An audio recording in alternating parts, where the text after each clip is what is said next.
Are you here all by yourself? Ma'am, I'm 8 years old. You think I'd be here alone? Home Alone perfectly captures a child's deepest frustrations, fears, and desires. I wish they would all just disappear. But looking back 30 years after the movie's release, Kevin's experience actually seems similar to that of many young adults today. In our era of perpetual kidulthood, it's easy to feel a little like Kevin, like you're just pretending to be a grown-up, faking it, and kind of waiting for your mom to come home and fix everything. Mom? Because as actual adults, aren't we all, in a sense, home alone? Here's our take on the deeper meaning of Home Alone and what it has to say about growing up or failing to. I'm the man of the house.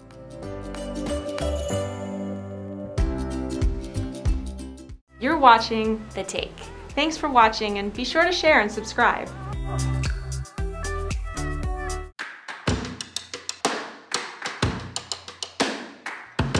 With Home Alone, screenwriter and producer John Hughes, called the king of teen comedy for penning classic 80s hits about young adults, proved he understood kids as well as teens. I'm not an idiot. Oh, really? You're completely helpless. Everyone has to do everything for you. Movie historian Neil Gabler wrote about Hughes' insight, he takes the issue seriously, never talks down to the kids. Last year I got a sweater with a big bird knitted on it.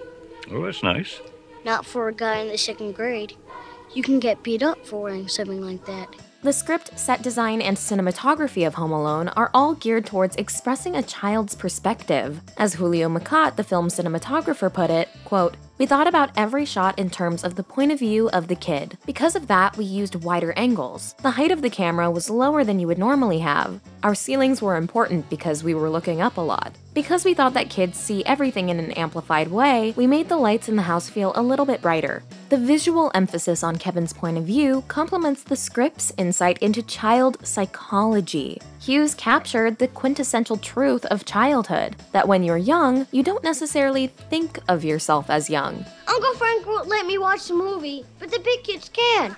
Why can't I? Kevin sees himself as an independent human being with his own rights and demands. He talks to his parents like they're equals. Kevin, out of the room. Hang up the phone and make me, why don't you? But as the youngest of the McAllister family, Kevin feels he never gets the respect he deserves. He's perpetually ignored, overlooked, and picked on. Kevin, I'm going to feed you to my tarantula. Kevin, you are such a disease. Kevin's problem is a universal one. When you're a kid, you have no power or control, even over your own life. As a result, you feel like a second-rate citizen. Why do I always get treated like skunk? Because of all the indignity he suffers, Kevin longs for independence, which to him is synonymous with being an adult. When I grow up and get married, I'm living alone. Did you hear me? I'm living alone. There's a paradox in Kevin's statement there. He says he will both be married and be alone. And that tension between the desire for independence and the fear of it is central to the movie's premise. When Kevin wakes up and realizes that he is on his own, it's both frightening I made my family disappear. and exhilarating. I made my family disappear. Hughes observed that childhood exists at the intersection of these two conflicting drives. Children have a strong desire to explore the world, but they also need to stay safe, and they're not yet equipped to protect themselves. This is ridiculous. Only a wimp would be hiding under a bed. Often, children, rather than resenting limits, actually want external rules to feel secure. Guys, I'm eating junk and watching rubbish. You better come out and stop me. By removing Kevin's family from the picture and leaving Kevin alone with no boundaries or limits, Hughes forces his young protagonist to go into overdrive in experimenting with his curiosity and facing his fears head-on. I'm not afraid anymore.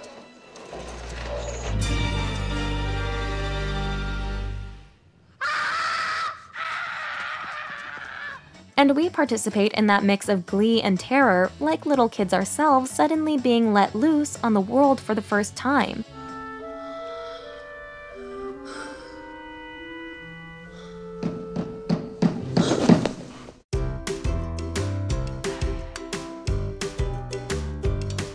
Mom? Dad? Kevin's time home alone has 3 clear stages. The first is pure ecstatic wish fulfillment. Cool, firecrackers. This stage represents the child's fantasy of adulthood, which is essentially freedom. Kevin gleefully toboggans down the stairs, snoops around his brother's room, No clothes on anybody. Sickening. dines on ice cream sundaes, and watches TV till he passes out, providing endless, vicarious pleasure for kid viewers. Likewise, with no realistic conception of adulthood, a kid imagines that when he grows up, this is how he'll spend his days, doing everything fun as much as he feels like all the time. A lovely cheese pizza just for me. Next, we see stage 2, Kevin trying to fill his parents' shoes and mimicking the adult behavior he's observed. Hold on, I got a coupon for that. This mode reflects Kevin's inherited idea of adulthood, which seems to be based on a combination of habits he's witnessed in older family members and things he's seen on TV. How may I help you? Is this toothbrush approved by the American Dental Association? This TV as nanny phenomenon is a reflection of the era Kevin grows up in. Statistically, 80s and 90s kids spent a lot more time home alone watching TV than other generations before them. Keep the change, you filthy animal. And finally, the third stage of Kevin's Home Alone adventure is payback. The action portion of the film represents a child's imagining how satisfying it would feel to get back at the grown-ups who've mistreated and underestimated him. Hello. Yes! Yes. When Kevin has to face one of childhood's greatest fears, home invaders, Go around back down the basement. he's inspired by his new independence and probably, as we've said, the violent media he's been consuming to stand his ground. This is my house. I have to defend it. The following sequence of painful booby traps is both enjoyable and disturbing to watch. Kevin's budding sadism and violence prompted Vice to call him America's favorite child soldier. Another Christmas in the trenches. And there's even a conspiracy theory floating around the web that Kevin grew up to be the murderous Jigsaw from Saw. This potentially darker side of Kevin's story was spoofed to great effect in 2015. Your whole family, right, goes on vacation and they forget their 8-year-old son. They're all by yourself in the house for a week. I mean, I still have nightmares. But from a kid's point of view, the burglar's punishment is simply a gleeful vengeance on adults. I'm up here, you morons! Come and get me! You guys give up, or you're thirsty for more? The violence is cartoonish and accompanied by exaggerated sound effects.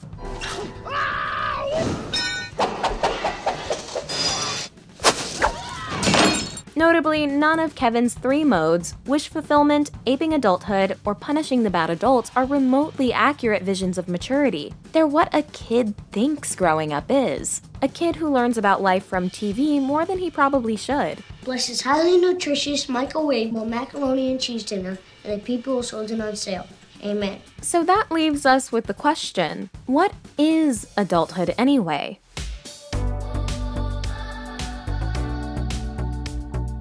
Most of the actual adults in the movie also appear to be failing at adulthood. What kind of mother am I? It makes you feel any better. I forgot my reading classes. From Kevin's parents to his unpleasant relatives to lackluster law enforcement and unhelpful airport staff, adults are shown to be much less competent and nice than 8-year-old Kevin.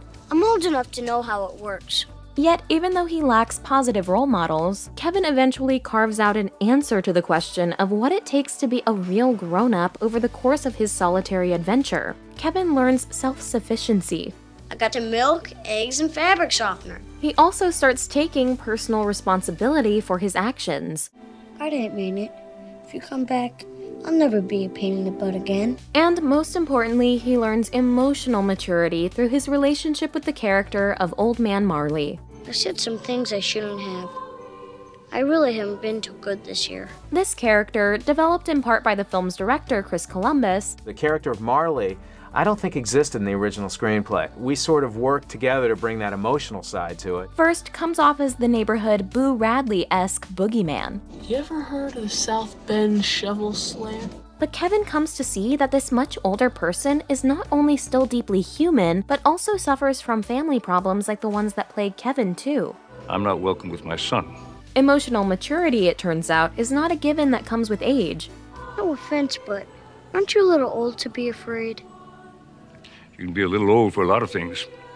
You're never too old to be afraid. And while kids like Kevin are forced to figure out how to get along with their flesh and blood due to sharing a house, the sad truth of adulthood is that no one is making you get along. So if you don't learn to communicate and express love for your family, over time as you age, this distance becomes far more fixed and tragic. Deep down, you always love them. But you can forget that you love them. They find a way through this problem by learning to talk about how they feel and look honestly at the complexity of their family relationships. I'm kind of upset about it because I really like my family. Even though sometimes I say I don't. Sometimes I even think I don't. How you feel about your family is a complicated thing. So the moral is that a healthy adulthood isn't just about being on your own. Being home alone isn't that much fun if you're isolated from the people you care about. My point is, you should call your son. In 2018, Macaulay Culkin reprised his role as Kevin in an ad for Google Assistant. You have one event called House to Yourself. Oh, yeah. While the ad seems designed to stir enjoyable nostalgia, there's something haunting and a little sad about its portrait of this aged Kevin. Begin Operation Kevin. He's still repeating his old tricks without any creative updates. Keep the change, you filthy animal.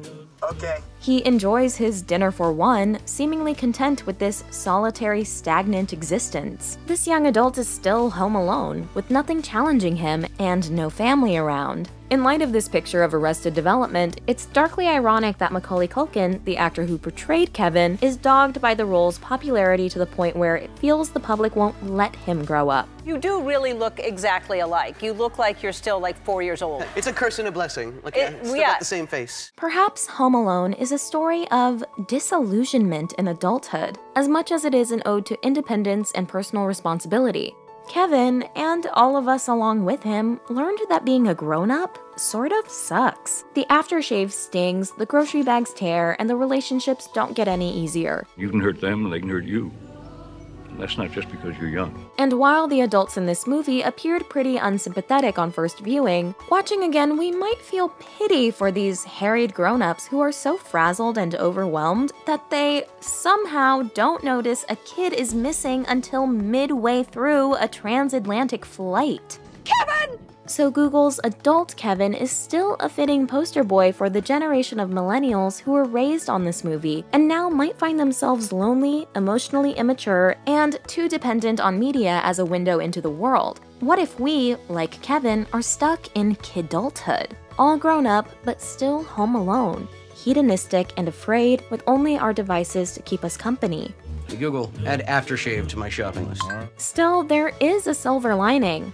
The alone part of Home Alone doesn't have to be a constant. If Old Man Marley is anything to go by, it's never too late to get better at communicating with the people you love. Whether you're 8 or 80, you can work on your emotional maturity. Just find someone to talk to IRL. Would you please tell him that instead of presents this year, I just want my family back? If you're new here, be sure to subscribe and hit the bell to be notified about all of our new videos. This video was written by friend of the take, Anya Formozova. If you liked the ideas here, you can check out her channel Q22 for more interesting cultural insights.